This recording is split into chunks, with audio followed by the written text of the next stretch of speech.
Hello, welcome to Unit 4, Lesson 17, Writing Inverse Functions to Solve Problems, Cool Down. In this cool down, it says Kieran is about to start walking on a trail that is 1.8 miles long.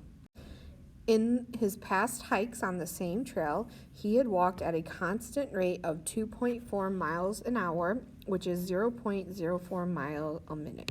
So the important thing to point out here is that they give us two rates. They give us a rate in miles per hour, and then they also give us a rate in mile per minute. So you have to choose wisely when you're answering these questions.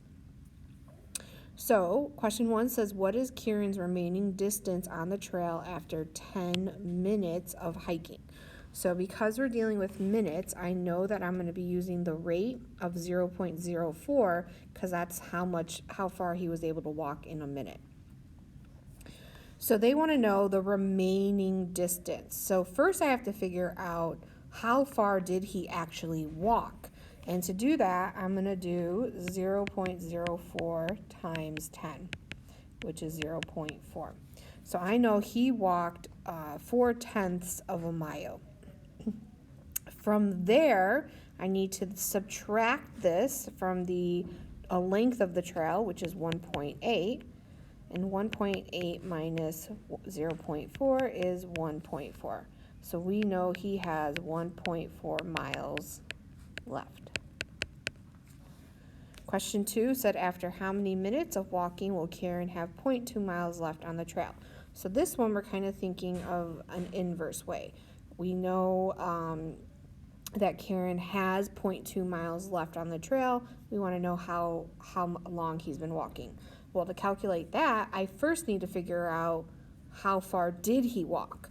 So to do that, the trail is 1.8 miles long. I subtract the 0.2, which gives me 1.6. So this 1.6 tells me Kieran walked that far so far.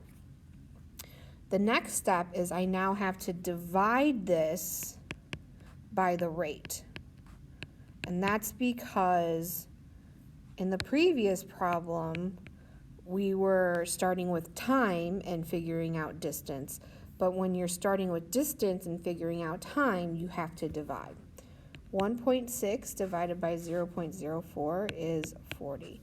So this tells us that Kieran walked for 40 minutes. Question 3 says function f represents the remaining distance on the trail in miles, t minutes after he starts walking.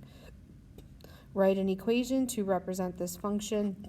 Use function notation. So right off the bat, I know I have to use f of t. Okay, that's function notation. Now I need to think about, for question 1, what math was I doing in order to calculate how much mileage was left?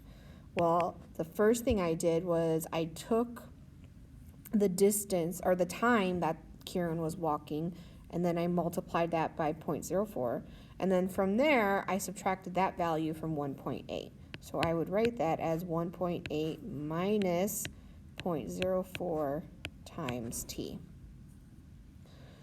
For question 4, it says write an equation that is the inverse of function f. Explain what information it gives us about Kieran's hike. So you could go through the process of isolating t rather than f of t, or you can just think about what you did in problem 2 to get the answer. So I know I'm figuring out time, so I'm going to use t equals. And in that problem, I first took the 1.8 and I subtracted the distance that he had the distance that he had left. So that distance that he has left is represented of f of t. From there, I took that value and I divided it by 0.04. So that's what my equation would look like. It also asks to explain what information it gives us about Kieran's height. So this would give us, it gives us the time in minutes. That's important because we weren't working with hours, we were working with minutes. When Kieran will be a certain distance from the end of the trail. It's important to remember that we weren't calculating how far Kieran walked. We were trying to figure out how much he had left to walk. So when you're describing this, make sure you're being very specific that we're talking about how far until the end, because that's a huge difference than how much he actually walked. So that's it for this cool down. Thanks for watching.